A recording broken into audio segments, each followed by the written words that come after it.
Pernahkah kamu sulit tidur meski badan terasa lelah? Itu bisa jadi tanda insomnia. Insomnia sendiri terbagi menjadi dua. Ada yang singkat atau akut dan ada juga yang kronis atau berlangsung lama.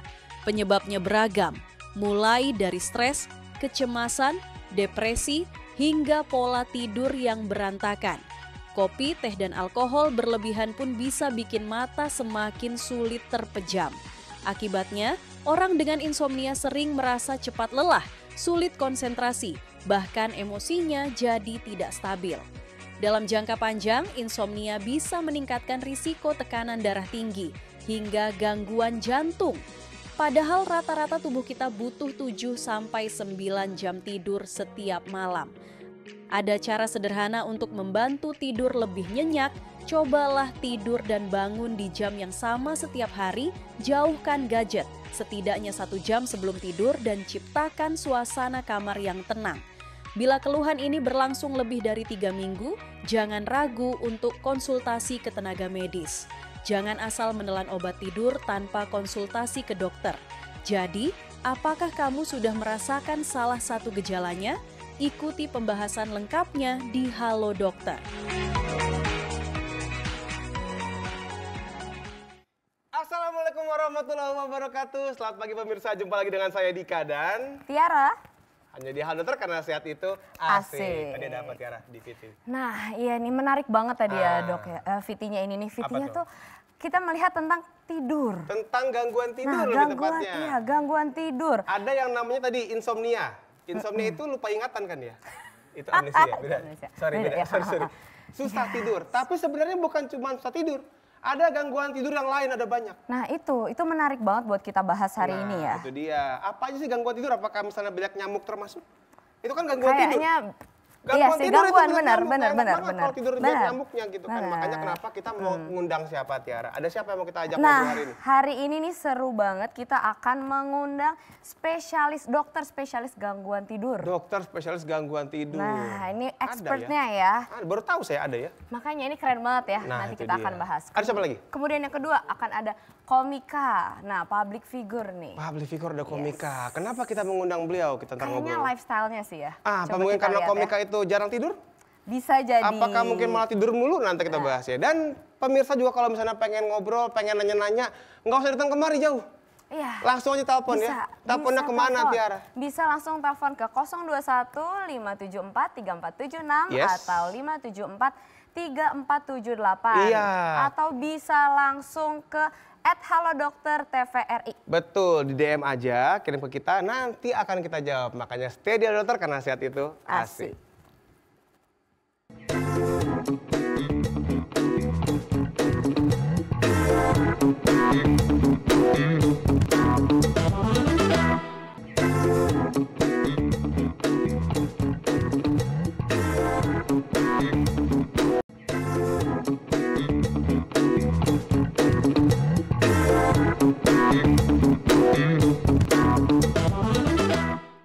Oke pemirsa, kembali lagi di acara Halo Dokter karena sehat itu asik. Dan hari ini kita lagi membahas soal gangguan tidur. Dan buat pemirsa yang pengen nanya-nanya soal tidur, bisa kemana Tiara? Yes, bisa langsung telepon ke 021 574 3476 atau 574 3478 atau bisa DM ke IG kita @halodokter_tvri. Nah langsung aja kalau gitu, biar kita semua jelas tentang gangguan tidur apa aja sih dan seberapa sering ini terjadi gitu kan? Kita undang langsung ya. Siapa Tiara? Oke, kita undang langsung Dr. Andreas Prasaja, RPSGT, spesialis gangguan tidur. Coba langsung silakan Dokter Andreas. Silakan Dokter. Monggo, Dok. Halo Dok.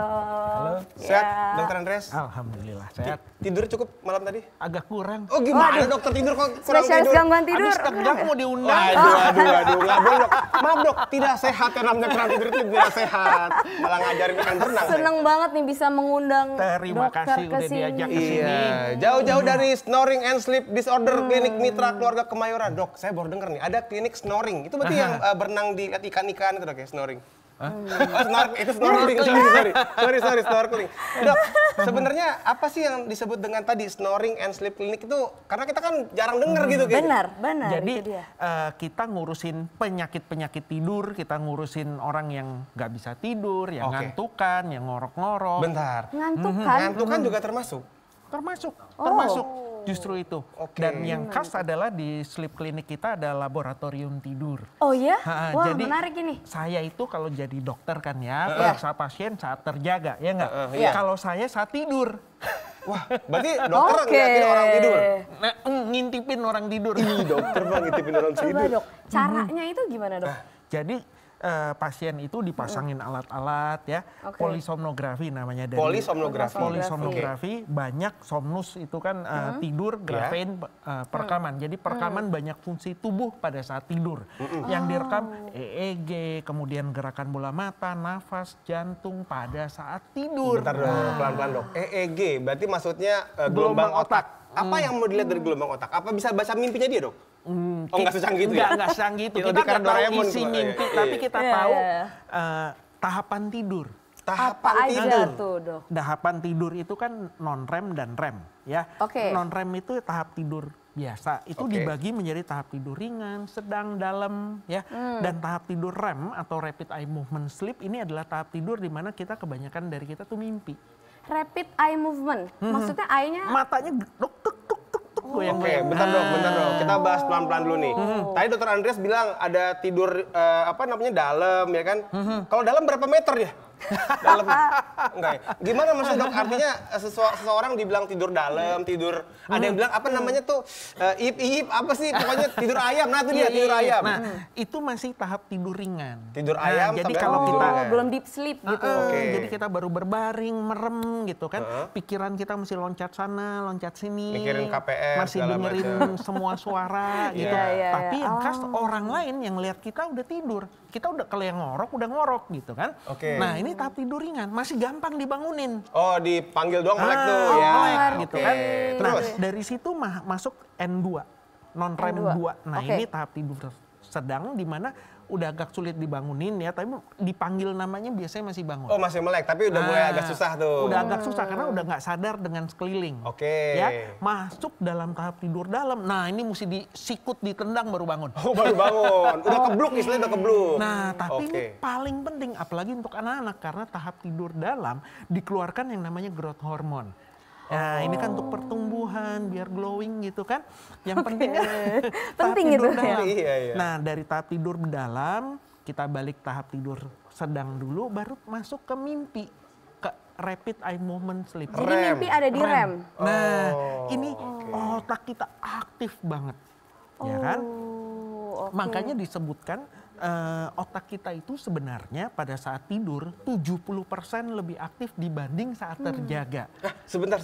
Saat tidur 70% lebih aktif dari terjaga. Berarti nggak istirahat dong otaknya? Nah, istirahat. Tapi ini memperbaiki otak kita, ya kan? Memori-memori itu yang penting-penting disimpan, yang nggak penting dibuang. Lupa, jangan-jangan belum sampai ke REM. Itu dia. Makanya daya ingat itu sangat penting. Ya, gangguan tidur akibatnya salah satu apa? Penurunan daya ingat. Kalau kurang tidur. Nah, salah satunya penelitian yang paling terkenal adalah pada yang ngorok-ngorok, ada sleep apnea, ada henti napasnya, itu pada penderita Alzheimer, pikunnya 10 tahun lebih cepat dibanding yang nggak ngorok.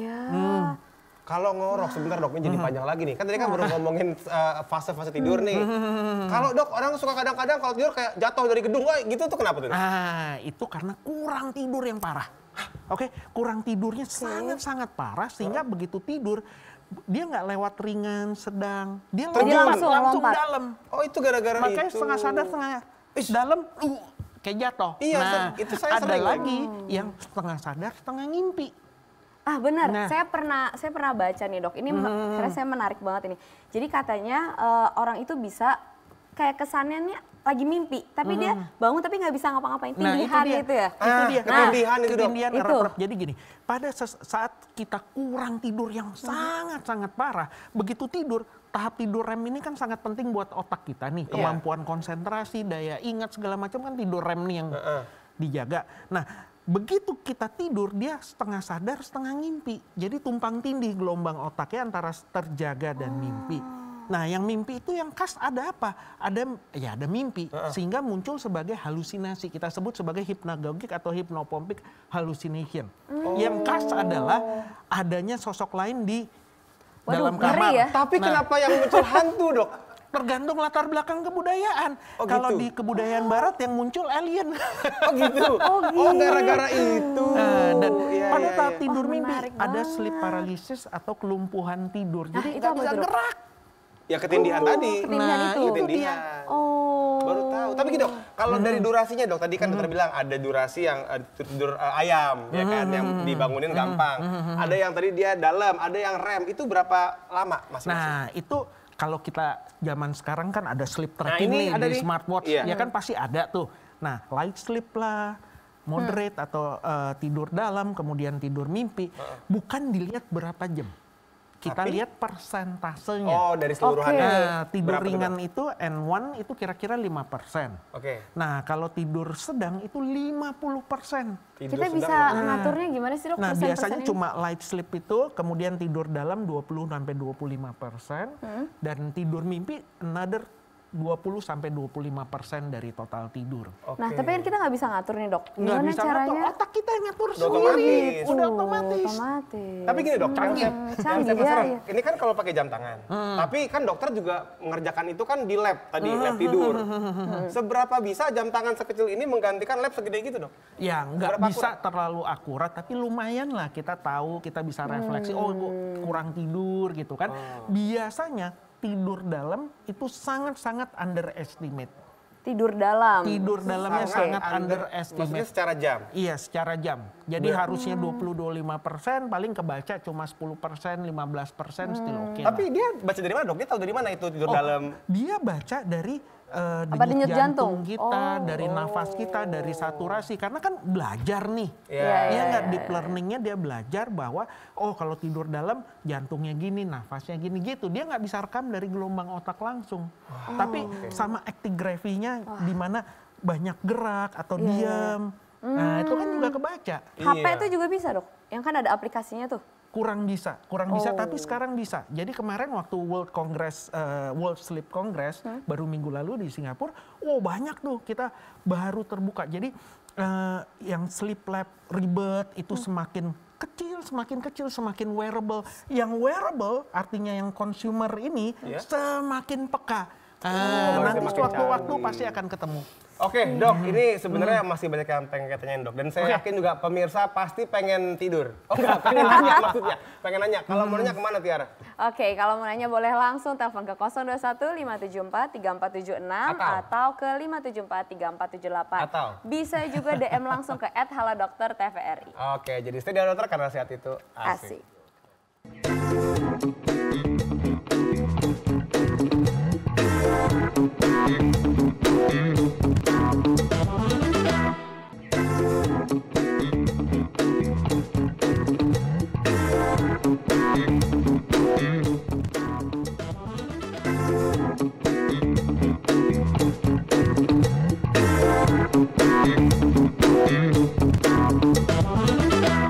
Oke, pemirsa, kembali lagi. Menurut kamu berapa jam tidur malam yang paling ideal? Kalau menurut aku tidur yang ideal itu 8 jam. Tapi kalau aku sendiri sih tidur nggak nyampe 8 jam karena aku termasuk orang yang lumayan susah tidur juga sih. Kalau udah umur segini kemungkinan paling 6 jam tuh udah cukup. Tidur itu paling idealnya itu 7-8 jam. Cuman kalau yang aku alami sendiri itu paling idealnya aku seringnya tidur tuh 4 jam 5 jam lah. Menurut kamu apa sih yang bikin orang susah tertidur? Biasanya ya lagi banyak pikiran, scroll HP, media sosial, jadi buat mereka susah tidur. Overthinking kali ya, segala dipikirin mungkin kalau itu. Kalau kebanyakan sih susah tidur tuh bisa karena overthinking, terus karena galau atau banyak pikiran lah, jadi yang nyebabin kita tuh susah buat tidur malam. Biasanya apa yang kamu lakukan bila sedang susah tidur? Kalau aku sih biasanya olahraga, biar capek dulu badan, terus pas pulang-pulang udah ngantuk tinggal tidur. Bikin capek dulu sebelum tidur biasanya olahraga sebelum tidur apa gimana? Cara yang dilakuin untuk tidur tepat waktu ya, aduh aku aja sendiri belum nemu caranya nih. Jadi untuk jam tidur aku juga berantakan. Gimana sih caranya untuk aku bisa tidur malam-malam tuh tepat waktu?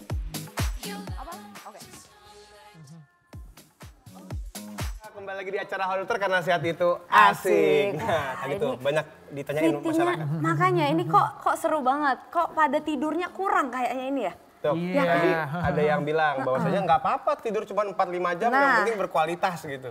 Itu gimana dong? Cepet mati. Astagfirullahaladzim. Literally. Ya Mbak, tapi Mbak Teci ya Mbak. Baik-baik Mbak, baik-baik.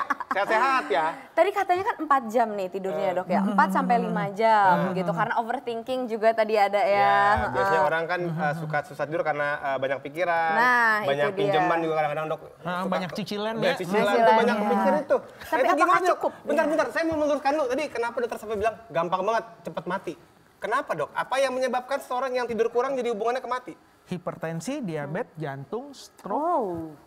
Meskipun dia jaga makan, jarang makan gula, jarang makan manis-manis. Itu dia sekarang paradigma kesehatan. Kalau zaman dulu kan, apalagi di Indonesia ya, kita masih selalu memperhatikan nutrisi sama olahraga. Ya, padahal dasarnya yang paling penting adalah kesehatan tidur. Tanpa kesehatan tidur yang baik, mau jaga makan kayak apa juga susah. Orang pikir diabetes, gula tinggi jadi ngantukan. Kebalik, justru ngantuk itu yang bikin kadar gula darah meningkat. Jadi ngantukan yang bikin diabetes. Ini yang mesti ditekankan. Kurang tidur bikin diabetes. Itu. Nah kemudian kalau misalkan tidurnya udah cukup tapi masih ngantukan, ngorok gitu ya, ada sleep apnea, olahraga, ya bisa serangan jantung, bahaya. Oh iya benar. Tadi dokter kayaknya nyebut sleep apnea ya. Nah apakah itu dok? Sleep apnea artinya adalah henti napas saat tidur. Apnea itu henti napas. Ngeri juga. Jadi memang nggak kelihatan, tapi yang utama kan gejalanya ngorok sama ngantukan, hypersomnia. Hypersomnia. Ternyata bukan insomnia doang, Bang Dika. Bukan hanya ada insomnia. hipersomnia. Apa itu dok? Nah hipersomnia itu kan penyakit tidur, gejala penyakit tidur, ngantukan. Oke, banyak lagi, narkolepsi, sleep apnea, periodic sleep movement in sleep dan lain sebagainya. Nah kalau hari ini kan kebetulan 22 September itu adalah World Narcolepsy Day. Berarti narkolepsi adalah yang apa, terlalu gampang ngantukan. Jadi sewaktu-waktu ketiduran. Kalau lagi nyetir gimana itu? Iya, sangat berbahaya. Kemudian banyak sekali ketindihan, rep-rep, sleep paralysis tadi itu setiap tidur dia ada itu. Nah karena gangguannya pada pusat langsung mendiagnosis diri sendiri nggak nih? Bukan, tapi penasaran dok. Tadi kan dokter bilang kalau misalnya orang ngantukan itu yang bikin diabetes. Iya. Berarti bukan kebalik, bukan gara-gara diabetes jadi ngantukan? Bukan. Karena sleep apnea misalnya. Itu dia, saya baru mau nanya. Jadi sebenarnya apa penyebab orang ngantukan? Nah, sleep apnea misalnya. Karena berhenti napasnya pada saat tidur. Nah, kita nggak bisa secara kasat mata. Kalau yang parah-parah itu kasat mata kelihatan banget. Jadi ngoroknya suatu waktu. Wah, kayaknya jago ya dokter ya, bisa. Tapi langsung kebayang, ya, langsung kebayang. Jago impersonate dokter ya rupanya. Gitu. Jadi apa yang terjadi suatu saluran nafas nih kolaps. Nggak bisa masuk udaranya. Walaupun ada gerakan nafas, udaranya nggak masuk, kerja jantung jadi berat tuh. Makanya banyak orang yang menjelang subuh kebangun sesak, serangan jantung, meninggal. Astaga, mengerikan ya. Makanya ngorok jangan diketawain, jangan dianggap remeh. Itu penyakit. Harus diobatin. Nah untuk itu sekarang kita akan mengundang pasien ngorok ya. Bukan. Sorry. Kita mengundang siapa? Kita akan mengundang public figure yaitu Afif Safi. Nah ini dia seorang pemain bola ya. Kita lihat ada Safi. Halo. Apa kabar Bang Afif? Sehat? Coba nih kita sekarang ngebahasnya ke Bang Afif nih jadinya nih. Nah kalau Bang Afif sehari tidur berapa jam? Berapa jam coba? Hari ini aja ya. Hari ini dok ada pertandingan Barcelona berhadapan dengan Getafe. Itu jam 2 sampai jam 4. Oh Bang Afif wasit ya apa gimana? Iya. Hakim garis. Jam 2 sampai jam 4? Jam 2 sampai jam 4 main. Setelah itu bikin konten dulu, kita bikin YouTube dulu menganalisa pertandingan. Tidurnya itu jam 6. pagi? Jam 6 pagi. Bentar, ini kan baru jam 9:55, ini gimana? Terus tidurnya berapa lama tadi? 2 jam. Saya bangun jam sekitar 8-an, langsung ngebut. Oke, ini langsung ini gimana nih? Dokter Andreas tadi kan sempat dibilang cepat mati dok, tadi kan. Aduh. Coba dok disampaikan dokter. Ya coba gimana? Bahayanya gimana nih? Ya, bahayanya adalah kalau durasi tidur kita kurang aja itu pemulihan tubuh kita akan sangat kurang. Ya, metabolisme kita terganggu, kerja jantungnya nggak istirahat, ya kan. Ini resiko tinggi untuk penyakit-penyakit jantung dan pembuluh darah. Bentar. Aku mau belain. Tapi gini, Dokter Andreas, apakah memang ini semua terjadi cuma orang yang sesekali aja misalnya gitu? Atau memang harus jangka panjang gitu? Oh, tentu saja yang jangka panjang. Sesekali nggak apa-apa? Sesekali nggak apa-apa. Sesekali apa jangka panjang, Bang? Jangka panjang. Oh ya udah nggak jadi. Ini dong.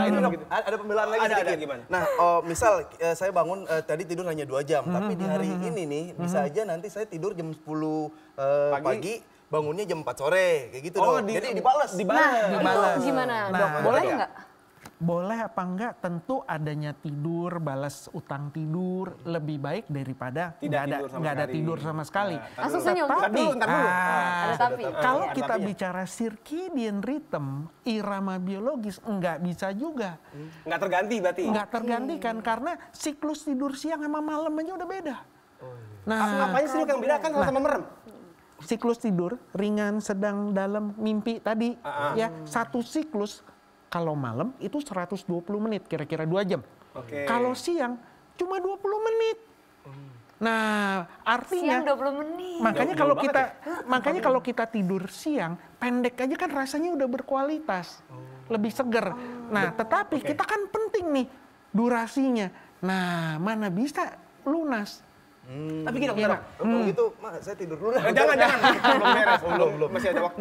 Tapi gini bang, bang lagi dok maksudnya. Kalau misalnya kita bikin tidurnya seberkualitas mungkin, memang kan kalau tidur siang kadang masih ada cahaya matahari masuk. Nah ini kita tutup semua jendela, kita tidur dalam bunker dah kalau boleh. Iya.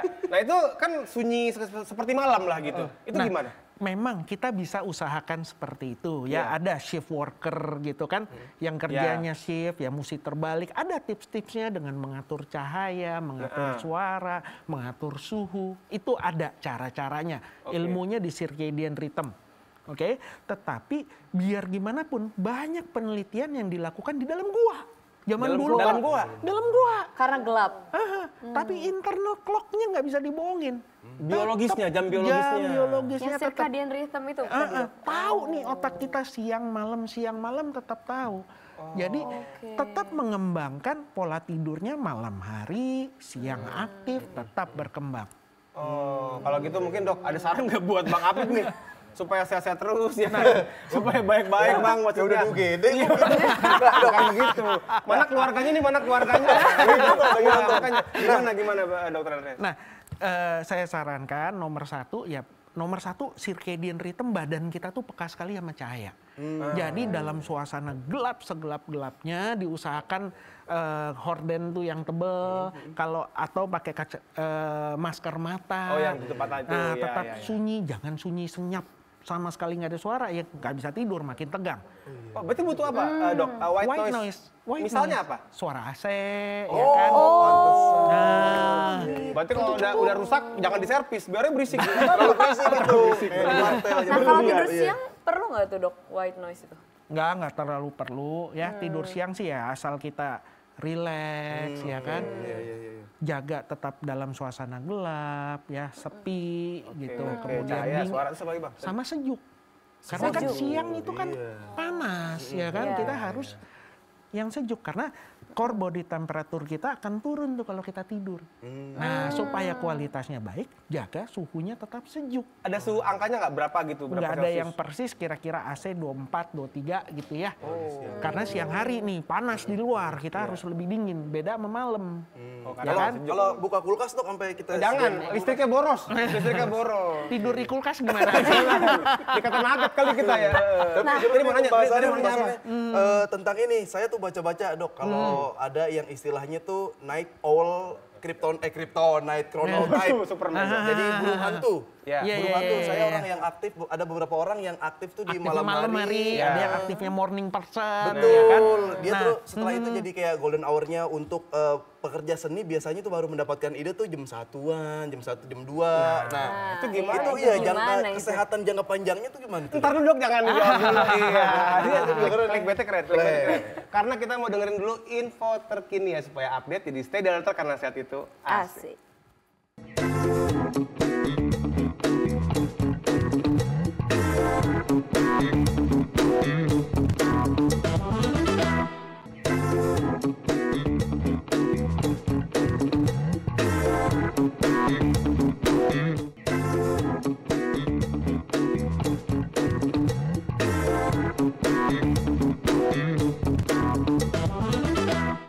Oke pemirsa, kembali lagi di acara Halo Dokter karena sehat itu asik. Dan jangan lupa masih boleh nelpon kemari di mana Tiara? Oke, boleh telepon ke 021 574 3476 atau ke 574 3478. Atau bisa juga DM ke IG kita @halodokter_tvri. Nah, Dokter Andreas, tadi sebelum break kan Bang Apim nanya gitu kan. Memang ada orang-orang yang kerjanya tuh baru enak tuh begitu tengah malam. Istilah kata golden hour. Nah, itu dia. Ya ini masuknya kan sama seperti orang yang dengan kerja shift. Ya kan? Jadi ya tidurnya pagi sampai siang gitu kan, atau siang sampai sore, malam melek gitu kan. Ya jadi ya kita harus bohongin nih badan kita bahwa lagi malam itu siang, begitu waktunya tidur tuh seolah-olah malam. Prinsipnya itu aja. Jadi dibuat segelap mungkin, dibuat sunyi, ya kan, kemudian suhunya dingin, that's it. Nah prinsipnya itu. Tapi kalau kesehatan jangka panjang itu gimana dok? Sejauh ini beberapa teman-teman yang kerja kreatif itu sih masih ngerasa baik-baik aja lah. Tapi kita tidak tahu berapa tahun kemudian ya dok ya? Ya itulah karena tetap ada resiko-resiko seperti ya hipertensi, diabetes, berbagai penyakit jantung dan pembuluh darah. Nah tetap ada resiko, belum lagi kanker. Waduh, ya kan? Karena penelitiannya pada wanita yang sehat, yang durasi tidurnya setiap malam tuh kurang dari 7 jam, resiko kanker payudara tuh 37%. Wah, 37%? 37%. Dan juga harus diingat banyak banget orang-orang yang sambil begadang sambil begini nih. Nah, kisbay. Bagi bayar nggak ngerokok ya kan. Nah, ini akan meningkatkan resiko lagi, apalagi merokok gitu kan, nikotin. Nikotin itu ganggu tidur loh. Nikotin ganggu tidur. Kan kayak kafein. Nah, plus kopi juga. Plus kopi juga udah lengkap deh. Nah, apalagi orang-orang dengan kecanduan apapun itu bikin bangun-bangun malam. Kecanduan kafein, kecanduan nikotin tengah malam jadi nyari jadi tidak berkualitas berarti tidurnya. Tidak berkualitas. Oke. Kalau ada orang yang misalkan bangun tidur nih terus bangun kayak jam 3 langsung nyemil itu. Nah ini nggak akan sehat juga, jadi badannya akan bilang, ini makan nih, jam siang nih, bukan waktu tidur nih. Nah makin sulit tidur, makin kacau jam biologisnya. Kacau lagi, makanya di Indonesia diabetes dinaikkan. Nah itu, makanya diabetes naik jangan-jangan apa karena pola tidur kita nih. Iya, jadi kemarin di World Sleep Congress juga dibuka data-data kan, Indonesia ini adalah negara paling kurang tidur di Asia. Ya, ada 2 survei, yang satu menyebutkan rata-rata 6 jam 39 menit, survei lainnya 6 jam 49 menit. Iya cincai lah dok, 10 menit doang bedanya. Iya kan, kan kurang sekali, kebutuhan tidur 7-9 jam. Ya, di Malaysia kira-kira 6 jam sekian menit lah, kurang dari 7 jam juga. Ya kan, Singapura 7 jam lebih, Australia 8 jam. Orang Asia nih emang kurang tidur. Tapi dokter, arti gini ya, sepenting itu ya pemirsa ya, artinya sampai ada apa tadi, kongres tidur sedunia. Itu saya dengar semua orang tidur semua tuh di kongres ini. Gak ada yang ngomong, tidur semuanya berjamaah. Enggak, jadi World Sleep Congress ini udah yang ke-14 yang kemarin itu. Jadi ada 4.000 dokter kesehatan tidur ngumpul dari 24 negara. Di Singapura kemarin? Di Singapura kemarin. Dokter datang, kita ngomongin soal tidur.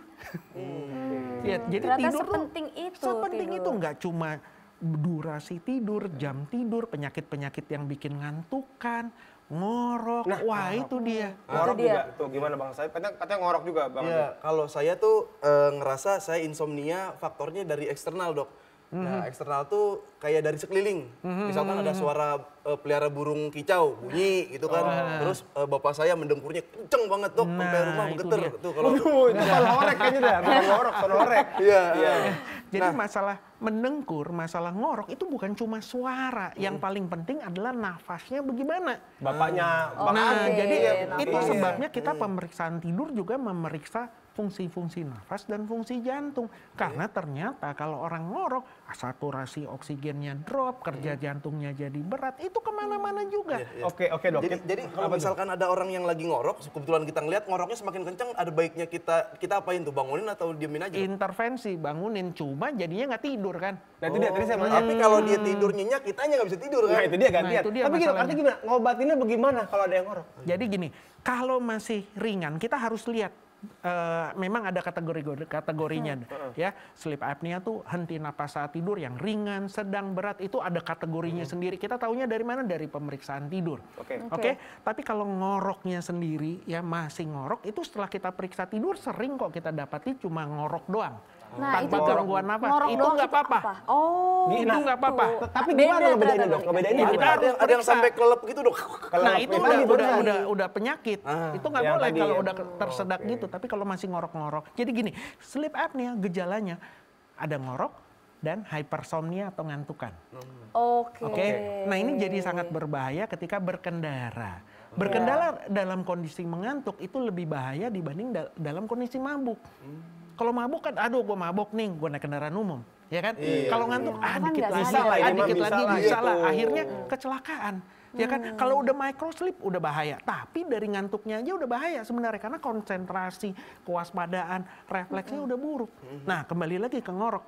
Kalau cuma ngorok kita masih ringan, atasinya bagaimana? Gimana? Ya, tipsnya bisa tidur ditinggikan supaya lidahnya nggak jatuh ke belakang. Bantalnya.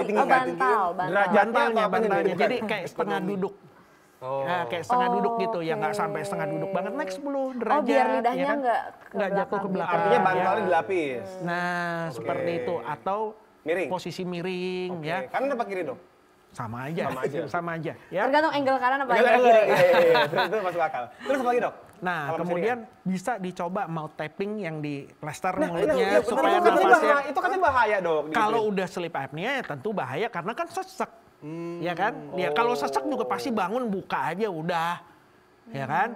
Cuma kalau udah parah banget ya emang nggak membantu. Nggak boleh juga, bahaya. Ya kan? Tipsnya itu aja dulu. Kemudian bisa latih otot-otot lidah. Ya. Gimana caranya? Tekan ke atas. Tekan ke atas. Nah, tekan ke atas. 5 hitungan 3 kali. Terus ke samping. Ya, ke bawah, kalau ke depan ke gigi atau pakai sendok gitu ya. Ditekan. Nah, kayak gitu ini untuk melatih sehari. Berapa kali sehari, Dok? Sehari 2 kali cukup. Setiap hari. Setiap hari. Enggak, itu bukan bebas. obat. Bukan obat. Terus, Dok, ada lagi nggak? Nah, itu aja tipsnya. Nah, ini akan sudah mengurangi ngorok. Penelitian juga meningkatkan aktivitas fisik sudah akan membantu. Olahraga ini akan membantu. Nah, tapi kalau udah dilakukan semua, nggak bisa juga periksa ke dokter. Nah, Dok, ini ada gambar apa, Dok? Dokter lagi. Nah, ini salah satu pengobatannya. Kalau udah sampai sleep apnea, kita periksa tidur dulu, ya kan? Ada laboratorium tidur, polisomnografi, kita periksa tidur dulu. Ternyata memang ada sleep apnea. Mau nggak mau pakai. Nah, pakai alat ini. Alat ini juga nggak sembarangan ya. CPAP itu ada 4 kategori. Ada CPAP, ada automatic, ada BiPAP, ada auto servo ventilation. Ya, ini kita lihat dulu oksigennya, kerja jantungnya, bagaimana. Baru bisa pakai alat ini. Settingannya gimana ya? Itu harus dari dokter. Ini nggak pakai kabel ya? Ada. Jadi masker, ada mesinnya, yang penting tuh mesinnya. Mesinnya ini loh yang macem-macem, ada settingannya. Tapi Dok, artinya alatnya pakai yang mana itu harus setelah diperiksa di lab tadi. Iya, dan nggak cuma pakai alat ini, bisa juga dengan pembedahan. Ya kan? Operasi, makanya sejawat THT biasanya kan melakukan pembedahan. Ya kan, kemudian dengan dental appliances, ini kita bekerja sama dengan kedokteran gigi, spesialis prostodontis, bikin alat-alat dipakai di mulut supaya rahang agak maju nih, dan lidah diganjel biar nggak jatuh ke belakang, itu juga bisa. Jadi nggak cuma CPAP. Banyak banget ya. Banyak Tapi caranya. intinya mesti diobatin ya. Itu nggak boleh dibiarkan. Berarti ini alatnya udah proper yang udah teruji secara medis ya. Iya Saya dong. pernah punya pengalaman. Apa tuh? Karena saya pernah beli dok alat anti mendengkur namanya di marketplace. Itu karet. Apakah seperti benar? Itu. Nah itu. Gimana tuh, Dok? Nah ini saya ceritain dulu. Oke. Setelah saya beli, saya nggak ngeliat reviewnya dok. Nah ini kan buat keluarga saya tuh ngoroknya kenceng-kenceng dok. Krok gitu kan. Saya beli akhirnya. Setelah dipakai sehari, ngoroknya emang bukan bukan, tapi Iya, maju. Dok, sebelum tanggapin dok, kita mesti dulu ya jadi saya dokter karena sehat itu asik.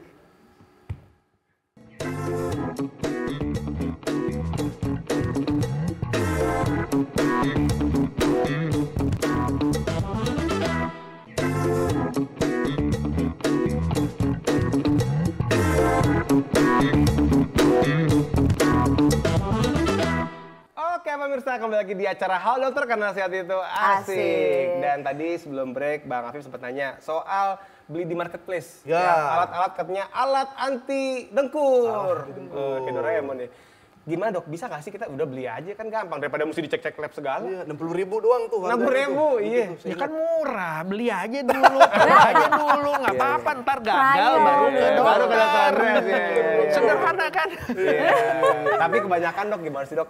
Bisa dipercaya nggak kebanyakan nih? Atau Ya emang... kalau cuma mendengkur doang, kebanyakan sih akan terbantu. Tapi kalau udah sleep apnea, udah ada gangguan nafas, nggak akan kebantu. Oke, jadi sekali lagi tergantung kondisinya ya. Dan sekali terakhir, kalau misalkan orang yang susah tidur atau mendengkur, datangnya ke tempat alternatif dok, bukan ke dokter, bukan ke medis, tapi kayak ke totok saraf. Ada ya?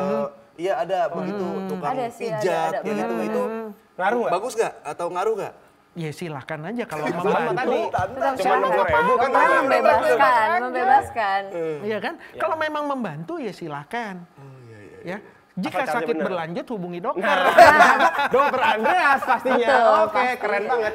Oke, sekarang kita akan masuk ke Instagram ya. Ada siapa nih? Pertama dari Dwina Ok ya. Perasaan tidur cukup, tapi kenapa pas bangun badan rasanya capek kayak abis menyelamatkan dunia. Ini kayaknya Batman dah aslinya dah nih. Gimana tuh dok? Iya, Perasaan. satu itu kan perasaan doang ya. Iya. Ya kita mesti lihat dulu berapa jam sih.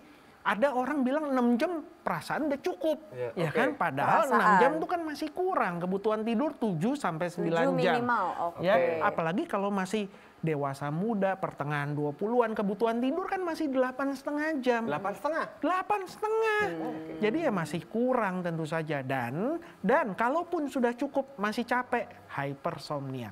Tentu kan. Tapi tadi maksudnya apakah mungkin karena dia tidak sadar dia mendengkur atau ada hal lain yang mungkin? Mungkin dia nggak sadar mendengkur. Ya kan, mungkin ada penyakit tidur yang lain, narkolepsi misalnya ngantuk kan. Kalau narkolepsi berarti emang simpel karena otaknya bermasalah dok? Iya. Oh berarti memang ada kelainan dalam Ada fungsi kelainan. otak. Kalau orang-orang yang bisa tidur di kereta gitu dok, dia lagi berangkat kerja penuh, macet, padat, terus tiba-tiba tidur gitu di atas tas dia tidur, itu kenapa? Iya, sesederhana antara kurang tidur atau hypersomnia, ada penyakitnya. Oh, tadi Ya kan kita harus lihat lagi, apalagi hidup di Jakarta nih. tidurnya Iya kan? susah di Jakarta. Dok, Nggak penasaran sempet nih. tidur. Tadi kan kata dokter 7 jam nih ya. Nah, kalau misalkan kita tidurnya jam 12 malam, terus habis itu bangun jam 7 pagi, Oke. sama yang satu lagi tidurnya baru jam 3 pagi gitu. Tapi sama-sama 7 jam. Oke. Nah, itu sama-sama berkualitas atau Sama-sama berkualitas, tapi tentu lebih sehat yang lebih awal. Oke. As Karena simple as tadi that. kembali ke soal jam Circadian biologis. rhythm. Oke, Circadian berikutnya siapa? rhythm. Tiara. Oke. Dari HIT 2, apa saja faktor-faktor yang dapat menyebabkan gangguan pola tidur? Sederhana, nomor 1 kalau sekarang ya, zaman sekarang, cahaya. Oke. Cahaya, karena penelitian-penelitian ya kalau zaman dulu ya orang nggak ada cahaya buatan, tidurnya itu teratur. Abis maghrib udah mulai ngantuk, jam 7-an udah tidur, tengah malam ada bangun. Baru tuh masak apa, ada saper, tidur lagi ya kan. Oke. Teratur tidurnya, kita pun sama kok. Kalau kita pergi ada kesempatan camping sampai seminggu misalnya nggak ada cahaya, nggak ada apa, tidurnya jadi bagus. Jadi kalau nomor 1 cahaya. Cahaya handphone masuk dok? Termasuk. Cahaya handphone. Semua orang kayaknya melakukan itu ya dok ya sekarang ya. Makanya Scrolling, makanya nonton. disarankan gadget itu 1 jam sebelum tidur udah off ya, mungkin cuma style musik aja taruh di samping. Kalau buat Gen Z atau milenial nih dok, pengaruh sleep call terhadap kesehatan pola tidur itu gimana? Jadi sleep call itu pacaran dok, video callan, video callan atau telepon sampai tidur, biasanya malam dok. Suara aja deh, jangan pakai video. Cahayanya bikin ganggu. Cahayanya itu loh yang bahaya. Oke dok, maaf penasaran soal tadi gadget. Ada yang bilang gelombang gadgetnya juga mempengaruhi tidur, bener apa enggak? Bukan, gelombangnya nggak mempengaruhi, cahayanya. Oh, cahayanya aja. Cahaya biru akan dikenali otak sebagai apa? Sebagai siang hari. Makanya semua gadget ada blue light screen-nya. Entah namanya night shift lah apa, jadi warnanya merah semua. Tapi penelitian terakhir membuktikan nggak gitu ngaruh juga. Masih juga ganggu. Masih juga. Kalau lampu-lampu tidur itu lampu tidur disarankan merah atau kuning, jangan biru. Kalau biru kenapa dok? Soalnya atlet-atlet nggak mau untuk begitu tuh. Cahaya biru akan dikenali otak sebagai siang hari. Kualitas tidur jadi jelek. Makanya strobo warna biru. Oke. Berikutnya ada dari MYZWRWN. Dok, kalau anak kecil umur 7-8 tahun tidur mengorok, apakah Anda indikasi berbahaya? Wah, ini anak-anak dok ngorok, gimana ini? Kalau pada anak-anak, saya lebih prihatin. Jadi anak-anak justru harus secepatnya. Kalau orang dewasa kita takut hipertensi, diabetes, jantung, stroke. Mati mendadak. Tapi kalau pada anak-anak, enggak. Kita nggak khawatir ke penyakit-penyakit, tapi ke proses tumbuh kembang. Tidurnya jadi terpotong-potong, ya kan? Bangun. Nah, growth hormonnya jadi terhambat, konsentrasinya terganggu, prestasi belajarnya juga jadi jelek. Apalagi lanjut sekolah besok. Iya, besok sekolah ngantuk gitu nanti. Oke, ada lagi itu Tiara, siapa? Oke, dari Marisa. Halo dok, mau tanya, adakah posisi tidur yang dianjurkan untuk orang yang suka tidur mengorok? Nah tadi ya, dibahas ya. Iya. Udah dibahas tadi, kalau nggak miring tinggiin. Kalau juga ganti posisi jadi back kiri kali ya. Posisi back kiri. Atau di kamar yang sayap lain. kanan juga bagus tuh. Dari Farhan 198A, faktor apa yang paling sering menyebabkan gangguan tidur? Apa dok faktor? Ya tergantung gangguan tidurnya apa, tapi mungkin yang dimaksud adalah insomnia atau sulit tidur. Iya mungkin. Ya nggak? Nomor satu kebiasaan. Kebiasaan lagi. Kebiasaan kita kalau kebiasaannya mau kerja terus langsung tidur ya nggak akan bisa. Tetap kita harus ada waktu untuk winding down. Berapa lama dok itu waktunya dari kita? 1 jam. Heboh. 1 jam. Tapi ada orang yang pelor tuh dok. Nah itu gimana tuh? Nempel molor. Nah gini tuh. Durasi sleep onset namanya ya, mulai tidur yang normal itu 10-20 menit. Kalau pelor lebih cepat dari 10 menit itu masuknya hypersomnia, ngantukan. Wah, menarik sekali. Sama ini, dok, kalau saya misalkan lagi ada syuting film kayak gitu. Iya, biasanya kan agak susah tuh tidur buat dari malam ke pagi. Biasanya kita tuh ngakalinnya tidur di set dok. Cuma emang nggak banyak ya, 30 menit. Setelah itu main lagi, 30 menit lagi, 30 menit lagi. Kayak gitu tuh dok, nyambung-nyambung. Itu gimana tuh dok? Lumayan daripada nggak ada. Sekali lagi, lumayan daripada nggak ada. Tapi tentu saja yang sehat adalah continuous. Dok, sebelum kita lanjut nih, saya penasaran sebenarnya terkait tadi kan karena pekerjaan. Dan ngomongin soal pekerjaan kan banyak banget teman-teman di tambang atau di perminyakan atau nggak usah deh, dokter deh. Kan ada yang di IGD, mau nggak mau kan mesti begadang. Standby itu. Nah, ada nggak sih dok mungkin tips atau mungkin anjuran kebijakan gitu ya? Maksimal tuh berapa lama gitu dia mesti kena shift malam atau mesti diselang-seling shift malam, shift siang. Apa gimana bagus? Nah ini kan shift worker. Nah ini ada aturannya lagi. Kita ngatur shiftnya itu harus searah jarum jam. Sebentar, searah jarum jam. Searah jarum jam. Misalkan 3 shift. Shift pagi, shift sore, shift malam nih. Ya, 3 hari atau 1 minggu, 1 minggu. Oke. Nah itu habis shift pagi, harus shift sore, baru shift malam, habis itu libur selama 3 hari atau 1 minggu supaya circadian rhythmnya kembali lagi, baru mulai lagi nih, pagi lagi, sore lagi, tadi malam lagi. Dokter Andes bilangnya kan masing-masing berapa minggu, tapi kan ada yang 1 minggu hari Senin pagi, Selasanya siang. Ya nggak boleh begitu. Oh berarti nggak boleh, selama salah dong. Susah ya. Di gini salah dong. Iya. Ya, makanya kita sering dengar nih, tenaga kesehatan pulang kerja kecelakaan. Bener nggak? Iya lagi. Microsleep itu tadi ada. Nah itu dia. Jadi harus sering banget. Seminggu atau berapa minggu tuh harusnya dia pagi terus? Terserah 1 minggu atau 3 hari. Oh minimal 3 hari? Minimal 3 hari. Nah itu dia yang penting ngaturnya searah jarum jam. Nah Kalau ini dok, di dunia entertain biasanya, entah artis-artis, anak band, stand up komedian, pelawak lah komedian. Itu udah ada belum penelitiannya di Indonesia tuh bagaimana tentang pola tidur dan kesehatannya seperti apa dok? Karena kan lumayan cukup banyak tuh. Entertainer berarti ya? Entertainer yang udah tutup usia lah di waktu masih muda. Nah mungkin berhubungan. Penelitian sih belum ada, cuma kita lihat aja sekeliling kita. Kalau masih muda-muda mah masih kuat, masih sehat. Tapi begitu udah lewat 40-an, nah mulai nih muncul penyakit ini, penyakit itu. Jomponya lebih cepat. Benar. Belum bicara lagi, ada lagi nih Bang Afif nih, masalah mental. Mental anak illness. Jaksel mental health. Mental health.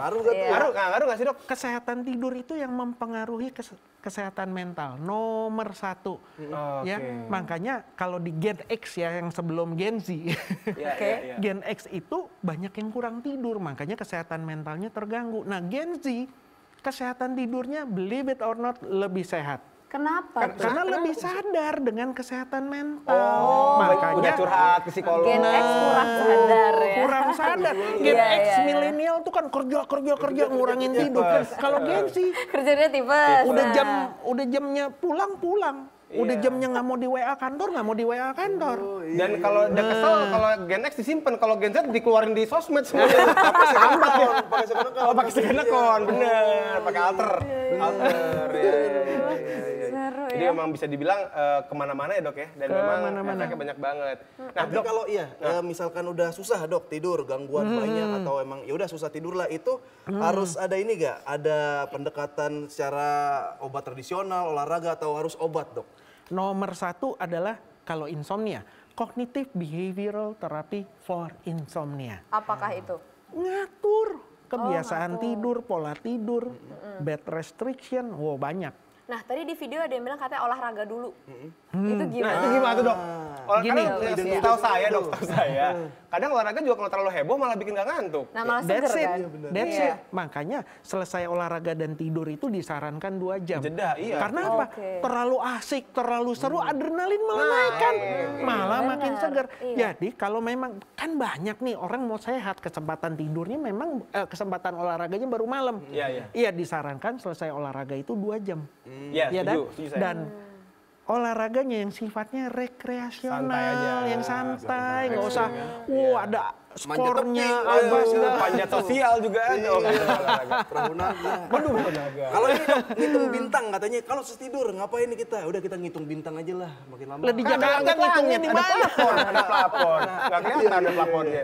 Dok, tapi gini dok, ada sebelum ke Instagram lagi ya, ada pertanyaan titipan juga sebenarnya. Kalau yang kebiasa sholat tahajud tuh, nggak apa-apa, kan saya bilang kalau di zaman dulu tidurnya gimana? Ya lebih awal tidur, kemudian di tengah malam bangun. Sholat itu nggak apa-apa? Iya sholat tahajud dulu, sambung tidur lagi. Ya memang pola kita seperti itu. Jadi terganggu karena apa? Cahaya, kehidupan sosial, jam kerja, ya kan? Sehingga semua pola tidurnya jadi bergeser. Nah itu aja bedanya. Ini buat ibu-ibu nih dok, biasanya ibu-ibu itu kalau lagi nonton sinetron, dok, sinetron kesukaannya malam misalkan jam 9 itu dia bisa dok tidur dok. Tapi kalau lagi diganti TV-nya dok, dia bangun. Nah itu namanya apa? Ada teorinya kah atau ada TV-nya diganti kulkas gitu misalnya? emang berisik. Kalau itu mah terlalu berisik. Ya karena kualitas tidurnya belum terlalu dalam, masih denger, begitu diganti ya tahu. Iya. Ini ada pertanyaan lagi nih dok ya. Dok mau tanya, lebih bahaya kebanyakan tidur atau kurang tidur? Simpel dok. Iya. Simple, nggak ada jawaban simple karena penelitiannya ini kan untuk penyakit kardiovaskuler, jantung dan pembuluh darah. Kurang tidur bahaya, ternyata kebanyakan tidur lebih dari 8 jam bahayanya lebih tinggi lagi. Masalahnya kebanyakan tidur tuh nggak ada. Yang ada, kita harus lihat lebih dalam. Kenapa dia bisa kebanyakan tidur? Jangan-jangan emang nggak berkualitas tidurnya. Karena hypersomnia tadi. Hypersomnia ngantukan. Sleep apnea itu kan salah satu gejalanya apa? Hypersomnia, ngantukan. Padahal sleep apnea ini nomor 1 ke hipertensi, penyakit jantung. Iya dok, sebenarnya ini masih banyak banget yang pengen kita obrol ini. Tapi waktu sudah membatasi. Untuk itu kayak mau denger nih dok, kesimpulan jadi hari ini apa dok dagingnya? Kesimpulannya, intinya. Kita harus mulai memprioritaskan kesehatan tidur. Nah pasti. Ya, jadi kalau mau sehat itu bayangkan bentuk segitiga. nutritional balance, keseimbangan gizi, olahraga, dan yang jadi dasar adalah kesehatan tidur. Jadi jangan sepelekan tentang tidur ya. Sepelekan, iya. Oke, kalau gitu terima kasih banyak nih Bang Hafid. Udah ngobrol seru banget ya kan. Terima kasih banyak. Terima kasih. Ya, dan juga pemirsa, terima kasih telah bersama kami. Jangan lupa saksikan terus Halo Dokter dari hari Senin sampai hari Kamis jam 9.30 sampai 10.30 hanya di TVRI. Dan jika kalau misalnya ketinggalan jangan lupa tonton kita di TVRI Nasional di YouTube. Jadi Halo Dokter karena sehat itu asik. Dadah.